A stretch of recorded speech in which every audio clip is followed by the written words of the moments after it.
Hello everyone, स्वागत है आपका हमारे यूट्यूब चैनल देवभूमि स्टडी जंक्शन में। तो अपने इस चैनल पे हमने पीवाई की सीरीज स्टार्ट की है, तो उसी को हम कंटिन्यू करेंगे। और अगर आपने अभी तक पिछली वीडियोस नहीं देखी है तो आप चैनल के प्लेलिस्ट में जाके उन्हें देख सकते हैं।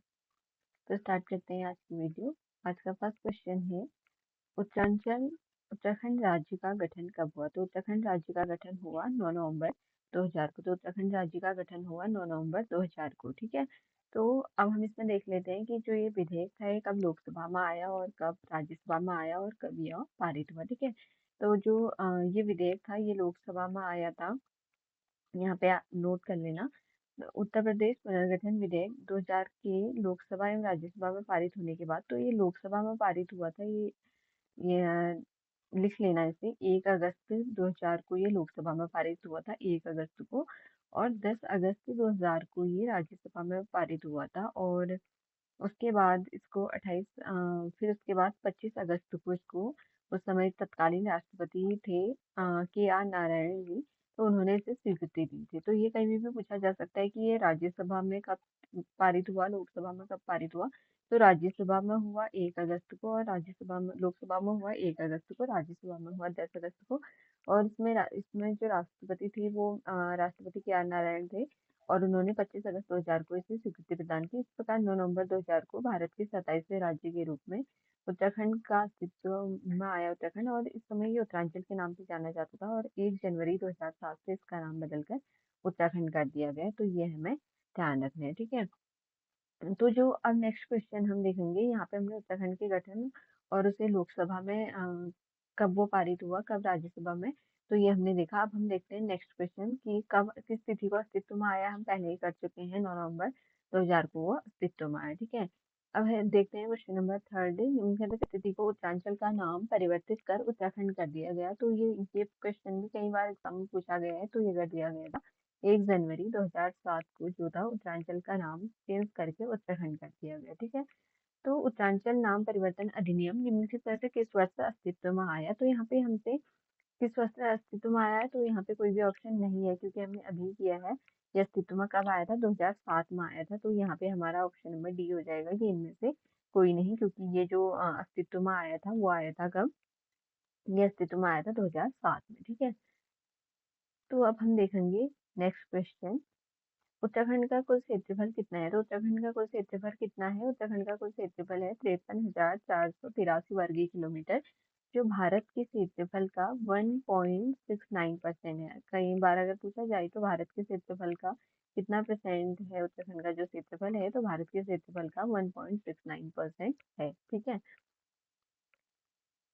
उत्तराखंड का कितना प्रतिशत भाग मैदानी है? तो उत्तराखंड का जो 14% भाग है वो मैदानी है। इसके डिटेल देख लेते हैं। उत्तराखंड का कुल क्षेत्रफल 53,483 वर्ग किलोमीटर है। इसका 86.07% भाग अर्थात 46,035 वर्ग किलोमीटर पहाड़ी तथा 7,448 वर्ग किलोमीटर अर्थात 13.93%, लगभग 14% जो है वो मैदानी है। तो यहाँ पे हमें ध्यान रख लेना है कि जो उत्तराखंड का जो मैदानी भाग है वो मैदानी भाग का जो परसेंटेज है वो कितना है, तो वो है 13.93 है।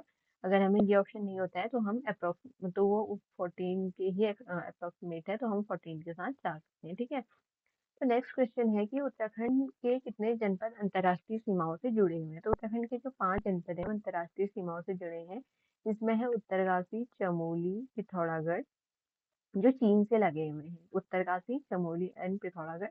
तथा जो पिथौरागढ़, चंपावत और उधम सिंह नगर है, ये नेपाल से लगे हैं। तो टोटल 5 डिस्ट्रिक्ट हो गए। और पिथौरागढ़ एक ऐसा जिला है जो चीन और नेपाल दोनों इंटरनेशनल बॉडीज से टच करता है। और इस तरह से जो पिथौरागढ़ है ये सबसे ज्यादा अंतर्राष्ट्रीय सीमा बनाता है। ठीक है।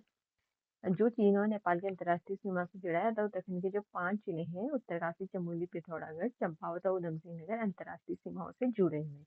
निम्न जनपदों में से कौन सी नेपाल की सीमा से लगा हुआ है? तो यहाँ पे हमसे क्वेश्चन पूछा गया है नेपाल की सीमा से, हमने अभी किए हैं। तो पिथौरागढ़, चंपावत और उधम सिंह नगर लगे हुए थे नेपाल से, तो ऑप्शन में हमारे पास पिथौरागढ़ है, तो इसका राइट आंसर हो गया ऑप्शन नंबर बी। उत्तराखंड में दून किसे कहा जाता है? तो उत्तराखंड में दून कहते हैं संरचनात्मक घाटियों को। उत्तराखंड में दून कहा जाता है, जो किसके बीच में होती है? लघु हिमालय और शिवालिक हिमालय के मध्य में ये होती हैं, ठीक है।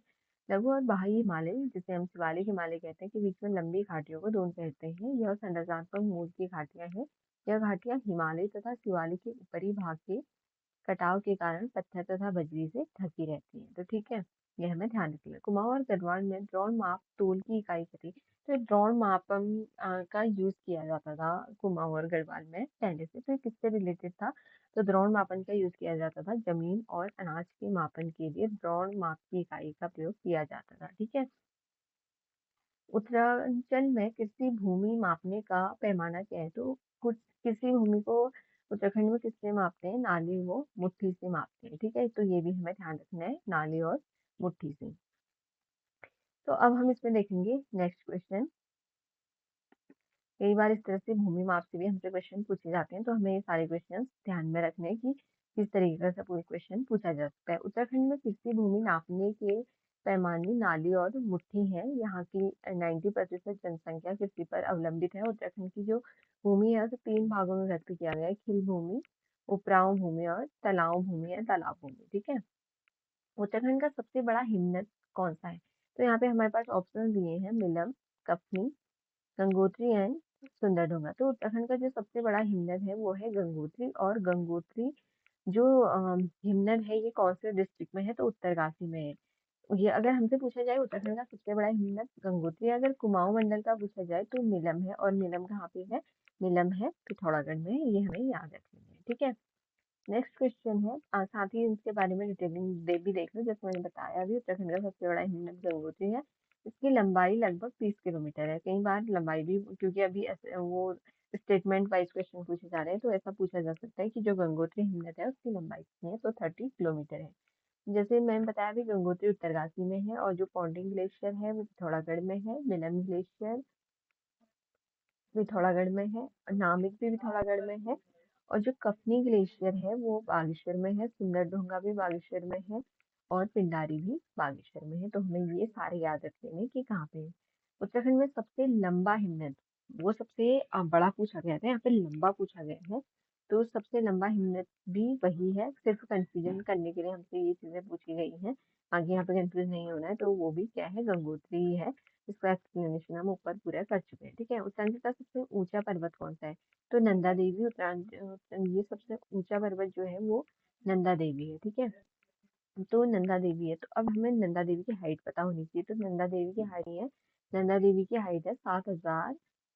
नंदा देवी की हाइट है 7,817। तो ये आप लोग या तो नोट कर लीजिए, या अगर आप एक दो बार वीडियो को देखेंगे तो आपको याद हो जाएगा। 7,817 मीटर है नंदा देवी की। अब हमें कामेट की भी पता होनी चाहिए। तो कामेट की कितनी है? 7,756 है कामेट की। 7,756 है किसकी? कामेट की, ठीक है। अब केदारनाथ और बद्रीनाथ की जो हाइट है वो आप लोग कमेंट करना कि कितनी है, ठीक है। उसको आप कमेंट करेंगे कि इनकी हाइट कितनी है, क्योंकि किसी की भी पूछी जा सकती है। जैसे यहाँ पे नंदा जी 7,817 ही दिखते हैं मोस्टली जगह, इसमें 16 दी गई है, लेकिन हम जाएंगे 17 के साथ ही। अगर ऑप्शन में ऐसा कुछ नहीं होता है तो उसके हिसाब से आप इसे कर सकते हैं। निम्न में से कौन सी उत्तराखंड राज्य की सबसे ऊंची हिमाच्छादित चोटी है? तो ऊंची हिमाच्छादित चोटी है नंदा देवी है। ऊंची चोटी अभी हमने पढ़ा जो सबसे ज्यादा है वो नंदा देवी है। और हिमाच्छादित भी यही है, ठीक है। और इसकी हाइट कितनी बताई मैंने? इसकी हाइट बताई मैंने 7,817 मीटर। तो ये भी हमें ध्यान रखना है कि इसकी हाइट कितनी है? 7,817 मीटर। अब हम देखेंगे नेक्स्ट क्वेश्चन। तो नेक्स्ट क्वेश्चन है, नाहन पर्वत श्रृंखलाएं स्थित है। तो नाहन पर्वत श्रृंखलाएं कहाँ पर स्थित है? तो नाहन पर्वत श्रृंखलाएं ऋषिकेश के निकट स्थित है। नाहन पर्वत श्रृंखलाएं शिवालिक पर्वत श्रृंखला के तलहटी में बसी तीर्थ नगरी ऋषिकेश में स्थित है। धार्मिक दृष्टि से देहरादून जिले में स्थित ऋषिकेश का विशेष महत्व है।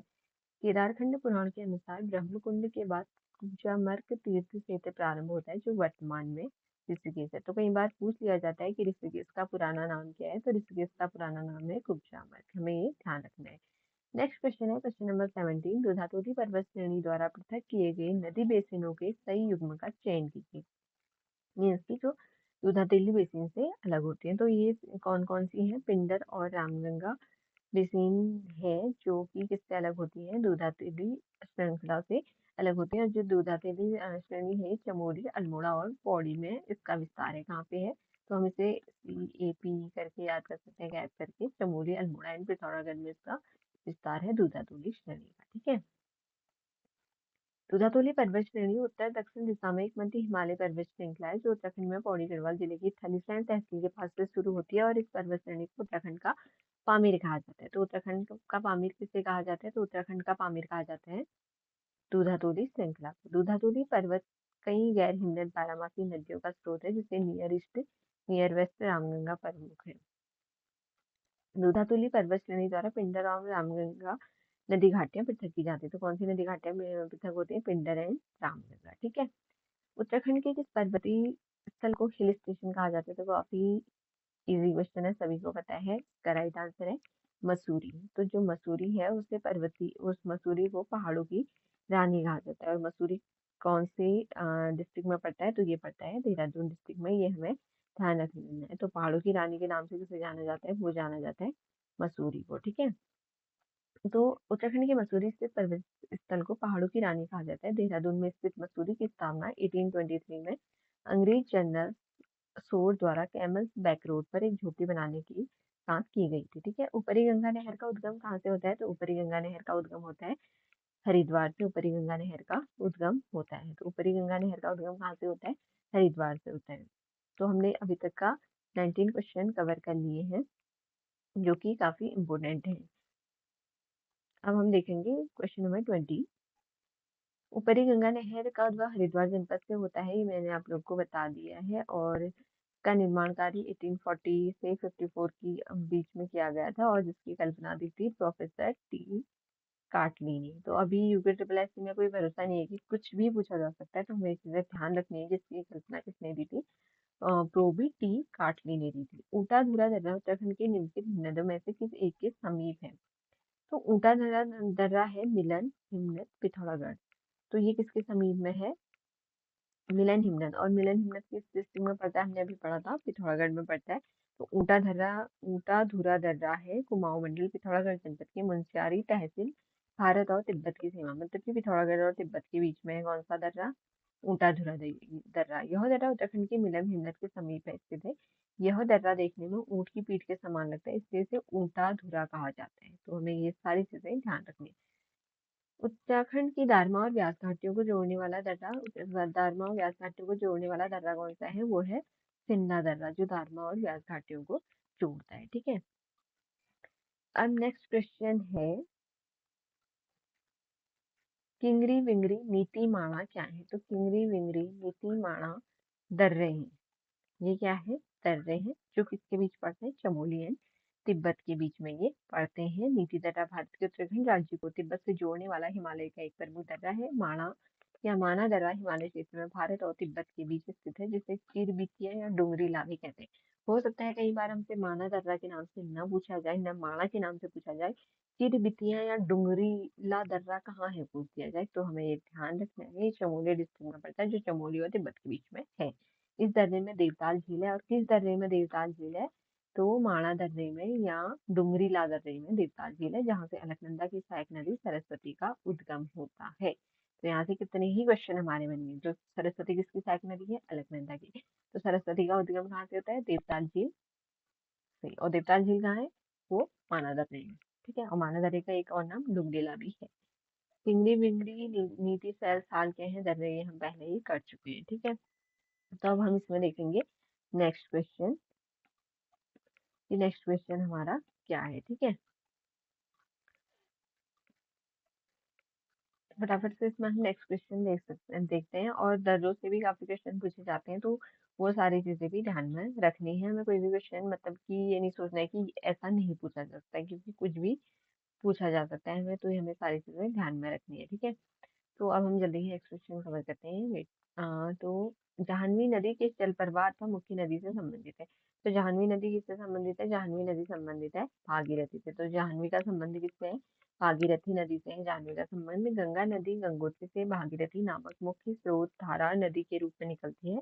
इसमें केदार गंगा, जाह्नवी तथा भिलंगना का संगम होता है। भागीरथी एवं अलकनंदा नदियां देवप्रयाग में मिलकर गंगा कहलाती है। और भागीरथी को सास और अलकनंदा को बहू, सास बहू नदी के नाम से भी ये दोनों नदियां जानी जाती है। ठीक है, भागीरथी एवं अलकनंदा नदियां मिलकर गंगा के नाम से बहती हैं देवप्रयाग से। अभी हम ऊपर इसको देख चुके हैं। हम देखेंगे क्वेश्चन नंबर 26। वह स्थान जहाँ पर भागीरथी और अलकनंदा नदियां मिलकर गंगा बनाती हैं, तो वो स्थान है देवप्रयाग। निम्न में से कौन सा स्थल जाड़गंगा एवं भागीरथी नदी का संगम स्थल है? तो ये है भैरव घाटी। तो भैरव घाटी में जो होता है भागीरथी और जाह्नवी, जहाँ सॉरी जाड़ गंगा का संगम होता है कहाँ पे? भैरव घाटी में। जाड़ गंगा और भागीरथी नदियों का संगम उत्तरकाशी जिले के भैरव घाटी में होता है। भागीरथी नदी का उद्गम उत्तरकाशी जिले के गंगोत्री ग्लेशियर गोमुख से होता है। पूर्वी धौली गंगा किसकी सहायक नदी है? तो पूर्वी धौली गंगा सहायक है काली नदी की। और काली नदी का उद्गम पिथौरागढ़ के लिपुलेख दर्रे के समीप में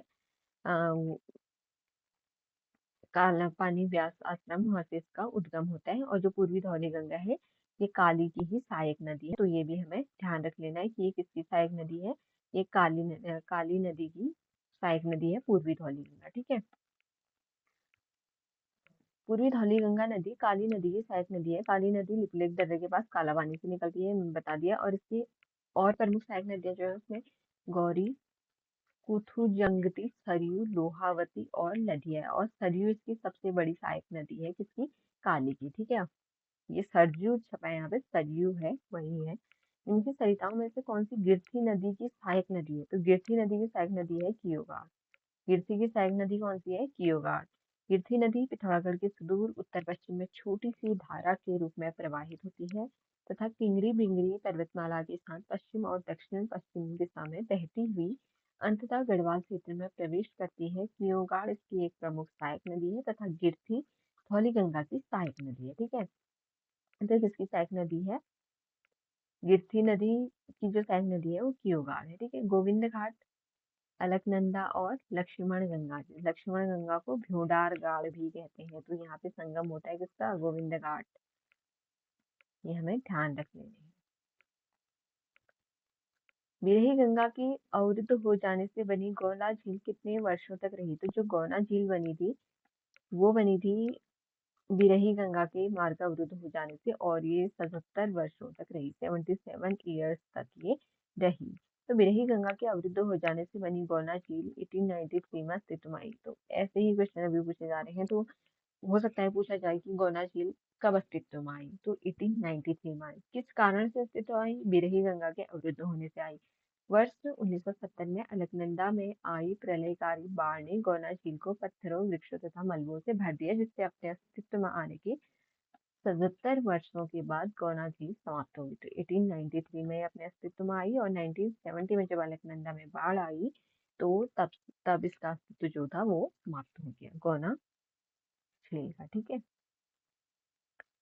उत्तरांचल की निम्नलिखित झीलों में से कौन सी एक आकार में त्रिभुजाकार है? तो ये त्रिभुजाकार झील कौन सी है? सतोपंथ झील है, जो क्या है? त्रिभुजाकार है। ये हमें ध्यान रख लेना है कि जो सतोपंथ झील है वो त्रिभुजाकार है। और झील से भी हम देखते हैं कि एग्जाम में एक न एक क्वेश्चन झील से भी जरूर पूछा जाता है। तो हमें ध्यान रख लेना है कि तीन त्रिभुजाकार झील कौन सी है और पांच कोनों वाली कौन सी है। तो पांच कोने वाली है नल दमयंती ताल, जो नैनीताल में ही है।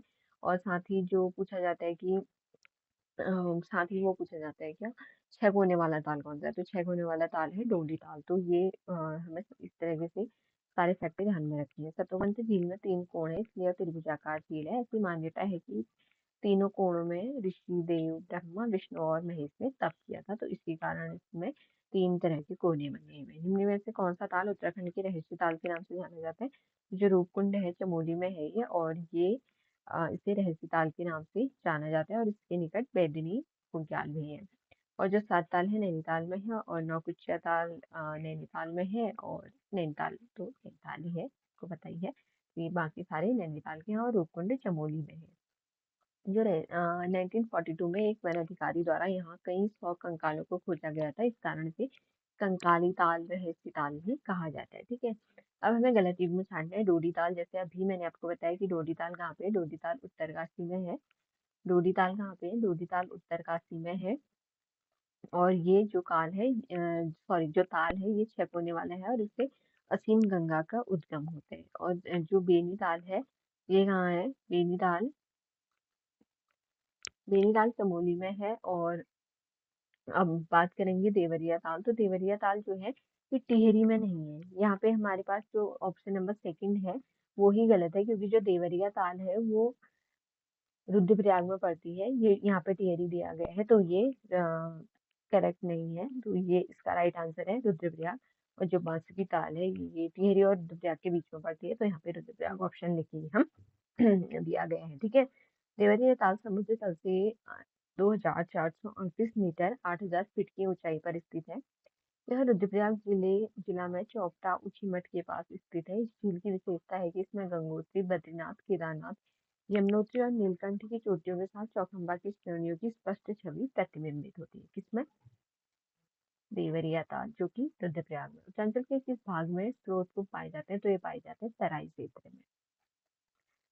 तो जो उत्तराखंड उत्तरांचल की कोसी नदी सहायक नदी है। तो कोसी किसकी सहायक नदी है? कोसी है रामगंगा की सहायक नदी। कोसी किसकी सहायक नदी है? कोसी है रामगंगा की सहायक नदी है। रामगंगा को राटवाहिनी के नाम से भी जाना जाता है। तो रामगंगा को किस नाम से जाना जाता है? तो रामगंगा को जाना जाता है राटवाहिनी के नाम से जाना जाता है। ये हमें ध्यान में रखना है। ठीक है। अब देखते हैं नेक्स्ट क्वेश्चन। कोटेश्वर बांध का निर्माण किस नदी पर किया जा रहा है? तो कोटेश्वर बांध कौन सी नदी पर है? भागीरथी नदी पर है, क्योंकि ये टिहरी डैम से ही रिलेट है, वो उसी पर है। मतलब ये कोटेश्वर बांध भागीरथी नदी पर बना है और इसकी जो क्षमता है वो कितनी है? 400 मेगावाट है। कितनी है? 400 मेगावाट है। ये हमें ध्यान रख लेना है। कोटेश्वर बांध भागीरथी नदी पर निर्मित है, जो टिहरी गढ़वाल जिले में स्थित है। इसकी कुल क्षमता 400 मेगावाट है। टिहरी बांध ये भी भागीरथी नदी पर है, आप सभी को पता है। टिहरी बांध भागीरथी एवं भिलंगना नदी के संगम पर है। ठीक है। अलग उत्तरांचल में निर्माण किया जा रहा टिहरी बांध है भागीरथी एवं भिलंगना नदी पर।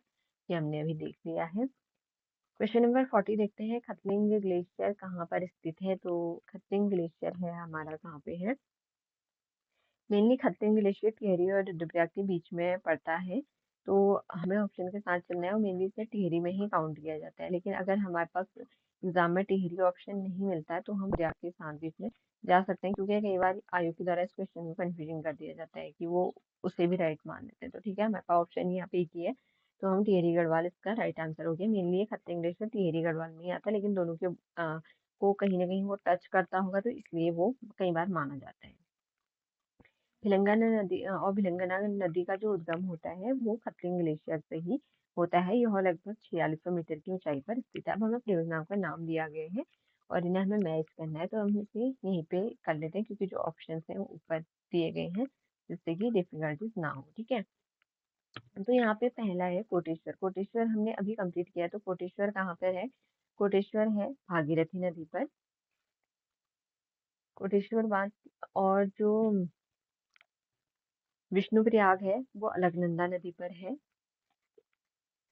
ये हमें सारे मैच कर लेने हैं। ठीक है, तो इसको हम मैच कर लेंगे, जिससे कि इसको करने में इजी होगा। तो जो कोटेश्वर है वो कहाँ पे है? कोटेश्वर कहाँ पे है? भागीरथी नदी पर है। एक मिनट। कोटेश्वर है भागीरथी नदी पर, तो फर्स्ट का थर्ड हो गया। और जो विष्णुप्रयाग है ये अलकनंदा नदी पर है। जो विष्णुगढ़ तपोवन परियोजना है ये धौली गंगा नदी पर है। और जो कुल्हल परियोजना है ये आसन नदी पर है। तो ये हमें सारे याद रखने हैं कि कौन सा कहाँ पर है। तो इससे हमें इजीली इन चीजों को करने में कोई भी दिक्कत नहीं होगी। हमने यहाँ पे ऑप्शंस मैच कर लिए हैं। ठीक है। बाकी हम यहाँ पे इसका डिटेल्स में भी देख सकते हैं, जैसे कोटेश्वर भागीरथी नदी, कुल्हल आसन नदी, तपोवन, विष्णुगढ़, धौली गंगा और विष्णुप्रयाग अलकनंदा। धौली गंगा है नाम और उसमें धौली दिया है, तो कंफ्यूजन नहीं करना। ठीक है। उत्तराखंड राज्य की सबसे बड़ी जल विद्युत परियोजना कौन सी है? तो ये सभी को पता है, 24 की टेरी परियोजना है, जो भागीरथी और भिलंगना के संगम पर है। ठीक है। तो नेक्स्ट क्वेश्चन है हमारा 24 मेगावाट है, मैंने आपको बता दिया है। टिहरी जल विद्युत परियोजना भागीरथी नदी पर है। ये क्वेश्चन कई बार रिपीट हो चुका है। क्वेश्चन नंबर जो 44 है काफी इंपोर्टेंट है। इसके हम इसका डिटेल्स भी देखेंगे, क्योंकि ये इससे कई बार क्वेश्चन पूछा गया है कि कुमाऊं वाटर रूल्स, कुमाऊं जल संबंधी कानून किस वर्ष लागू किए गए? तो ये कुमाऊं जो वाटर रूल्स थे ये 1917 में लागू किए गए थे। 1917 में कुमाऊं वाटर रूल्स लागू किए गए थे। कुमाऊं जल संबंधी कानून वर्ष 1917 में लागू किए गए, जिन्हें 1930 में संशोधित कर दिया गया। अगर पूछा जाता है कि कब लागू किए गए, 1917 में किए गए, एंड संशोधित कब किए गए, तो 1930 में किए गए तथा इस विषय पर पिछले सभी नियमों को बदल दिया गया और नए नियमों के तहत क्षेत्र के जल के लिए पूर्व उपयोग के प्रथागत अधिकार को मान्यता दी गई। साथ ही सिंचाई विकास में निजी निवेश को भी प्रोत्साहित किया गया। सिंचाई प्रणाली बनाने के लिए किसी अनुमति की आवश्यकता नहीं थी। संशोधित नियम पानी और सिंचाई स्रोतों पर राज्य संपत्ति अधिकारों को औपचारिक रूप से घोषित करने की आवश्यकता की प्रतिक्रिया थी। उन्होंने पानी पर औपनिवेशिक नीति को प्रभावी बनाया था। तो कुल मिला के यहाँ पे बात ये है कि जो वाटर रूल्स थे वो कब आए थे, वो आए थे 1917 में। तो वाटर रूल्स कब लाए गए थे, वाटर रूल्स लाए गए थे 1917 में। और 1917 के बाद जो 1917 के बाद 1917 में वाटर रूल्स लाए गए थे और उनमें जो संशोधन हुआ था, संशोधन कब हुआ था, तो संशोधन हुआ था 1930 में। जो पहले के जितने भी नियम बने हुए थे वो सारे उसमें क्या कर दिए थे, चेंजेस कर दिए गए थे। अगर पूछा जाता है कि वाटर रूल्स कब आया, तो 1917 में। और उसमें संशोधन के से रिलेटेड पूछा जाता है, तो जो संशोधन हुआ था वो 1930 में हुआ था। ठीक है। अब हम कुछ बजट से रिलेटेड क्वेश्चंस देखेंगे, क्योंकि ऐसा नहीं है कि अभी जो 24-25 जो 25 जो अभी बजट आया है 2025 में उसी से क्वेश्चन आएंगे, ऐसा जरूरी नहीं है। क्योंकि पुराने बजट से भी क्वेश्चन आ रहे हैं, तो पहले हम इसको कवर करेंगे, देन हम नई बजट के भी क्वेश्चंस को कवर करेंगे। ठीक है। उत्तराखंड सरकार ने राजकोषीय उत्तरदायित्व एवं बजट प्रबंधन अधिनियम कब पारित किया, तो उत्तराखंड सरकार ने राजकोषीय उत्तरदायित्व एवं बजट प्रबंधन अधिनियम 2005 में लागू किया, पारित किया। ये हमें ध्यान रख लेना है, क्योंकि कई बार ये क्वेश्चन पूछा जा सकता है कि जो बजट अधिनियम था उत्तराखंड गवर्नमेंट ने कब लागू किया था। तो ये किया था, कब किया था, ये किया गया था 2005 में। ये हमें ध्यान रख लेना है। ठीक है। और कौन सा उद्योग उत्तराखंड की आय में सबसे अधिक योगदान देता है, तो उत्तराखंड की आय में सबसे अधिक योगदान कौन सा वो देता है, तो वो देता है पर्यटन। जो पर्यटन है उत्तराखंड की आय में सबसे अधिक योगदान देता है। तो ये हमें ध्यान रख लेना है कि उत्तराखंड की आय में जो सर्वाधिक योगदान देता है वो कौन देता है, पर्यटन देता है। ठीक है। तो अभी हमने जो देखा था कि जो बजट आया था, जो बजट प्रबंधन आया था वो 2005 में आया था, तो उसकी डेट सही था 27 अक्टूबर 2005। ये जो आया था राजकोषीय उत्तरदायित्व और बजट पर अधिनियम पारित किया गया था 27 अक्टूबर 2005 को। ठीक है। तो ये हम पहले ही देख चुके हैं, तो डेट में हमें ध्यान रखनी चाहिए 27 अक्टूबर 2005। नेक्स्ट क्वेश्चन है कि उत्तरांचल की वर्तमान अर्थव्यवस्था मुख्यतः किस पर आश्रित है, तो वन संपदा पर तो डेफिनेटली है, क्योंकि एक पर्वतीय राज्य है हमारा, तो यहाँ पे है ही। और जो है भारी तथा मध्यम उद्योग को हम इतना नहीं कहते हैं, कह सकते हैं वन संबंधी उद्योग को और नदी जल पर। तो इसकी जो राइट आंसर हो गई 1, 3 एंड 4 हो गया। ठीक है। उनके कथनों पर विचार कीजिए तथा ये इसी तरह के क्वेश्चन पूछे जा रहे हैं, करंट ट्रेंड यही है। तो ये हमारे लिए काफी इंपॉर्टेंट हो जाता है। उत्तराखंड की अर्थव्यवस्था में पर्यटन की भूमिका महत्वपूर्ण हो सकती है। उत्तराखंड में अनेक पर्यटन स्थल हैं। कहीं ना कहीं जो दोनों स्टेटमेंट दिए गए हैं दोनों करेक्ट हैं, बट क्या जो स्टेटमेंट है आर एक दूसरे को सेटिस्फाइड कर रहे हैं, बिल्कुल कर रहे हैं। तो ये हम इस तरीके से चेक कर सकते हैं, क्योंकि अगर हम इन दोनों को साथ में पढ़ते हैं, जैसे सपोज हमने पढ़ा उत्तराखंड की अर्थव्यवस्था में पर्यटन की भूमिका महत्वपूर्ण हो सकते हैं क्योंकि उत्तराखंड में अनेक पर्यटन स्थल हैं। तो ये दोनों को मिला के एक तरह का सेंटेंस बन रहा है, मतलब कि उसमें भी फर्स्ट स्टेटमेंट में भी पर्यटन की बात की गई है और नेक्स्ट में पर्यटन की बात की गई है। और जब हमने साथ में एक क्योंकि के साथ पढ़ रहे हैं, तो वो उस चीज को सेटिस्फाइड कर रहा है। तो जब इस तरीके का हमारा पढ़ने से इस तरीके का से बनता है, मतलब कि वो जो कथन है वो एक दूसरे मतलब कि रिलेट है और वो उसके स्पष्टीकरण दे रहे हैं, तो इस तरह से हम इसे कर सकते हैं। तो इसका राइट आंसर हो जाएगा ए, कि दोनों सही हैं और वो उसकी सही व्याख्या करता है। इस तरीके से हम इस तरह के क्वेश्चन को सॉल्व कर सकते हैं। ठीक है। अब हम नेक्स्ट क्वेश्चन देखेंगे।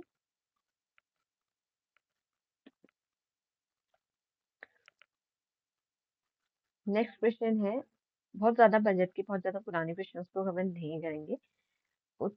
तो हम सीधे आगे बढ़ जाएंगे। ठीक है। तो उत्तराखंड में वेट कब लागू हुआ था, तो ये 2005 में लागू हुआ था।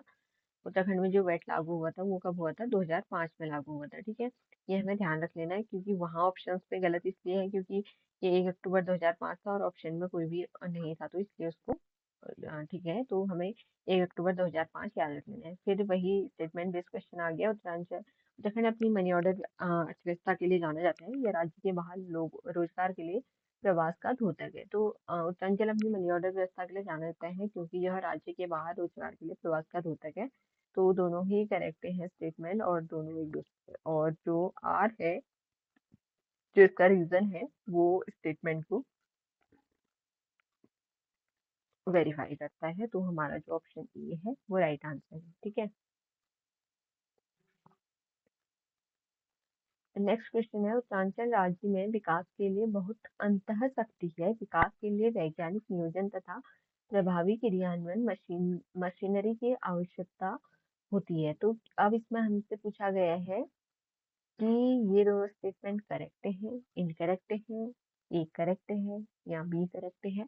तो क्या कह रहा है, एक बार हम देखते हैं। उत्तरांचल राज्य में विकास के लिए बहुत अंतरशक्ति है। बिल्कुल स्टेटमेंट ये सही है। विकास के लिए वैज्ञानिक नियोजन तथा क्रियान्वयन मशीनरी की आवश्यकता होती है। बिल्कुल आवश्यकता होती है, बट क्या सिर्फ विकास के लिए वैज्ञानिक नियोजन और प्रभावी क्रियान्वयन या मशीनरी ही तो एक रास्ता नहीं है ना। स्टेटमेंट करेक्ट है, बट वो फर्स्ट वाली स्टेटमेंट को टोटली वेरीफाई नहीं कर रहा है, तो सही व्याख्या यहाँ पे नहीं है। ठीक है, तो इसलिए यहाँ पे ये इसका करेक्ट हम कह सकते हैं कि वो उसको करेक्टली एक्सप्लेन नहीं कर पा रहे हैं, वेरीफाई नहीं कर पा रहे हैं। तो इसलिए ये हमारा इसमें जो दोनों स्टेटमेंट एंड जो रीजन दिए गए हैं वो करेक्ट है, परंतु वो उसको सेटिस्फाइड नहीं करता है। ये हमें ध्यान रख लेना है। तो ये थी हमारी आज की वीडियो, जिसमें हमने 50 समथिंग क्वेश्चंस कवर किए हैं। अगर आपको वीडियोस हमारी अच्छी लग रही हैं तो चैनल को लाइक करें और कमेंट ज़रूर करें कि आपको ये सीरीज कैसी लग रही है, क्योंकि अभी आने वाले एग्जाम के लिए काफ़ी बेनिफिशियल होगी। सिर्फ देखिए इससे क्वेश्चन पूछे जा रहे हैं, क्योंकि 21 सितंबर को वीडियो पटवारी लेखपाल का एग्जाम है। तो आप इस सीरीज को अपने दोस्तों के साथ भी शेयर कीजिए, ताकि अधिक से अधिक लोगों तक ये सीरीज पहुंच सके। और साथ ही हमारे चैनल को सब्सक्राइब ज़रूर करें। मिलते हैं जल्दी ही नेक्स्ट वीडियो के साथ। Thank you.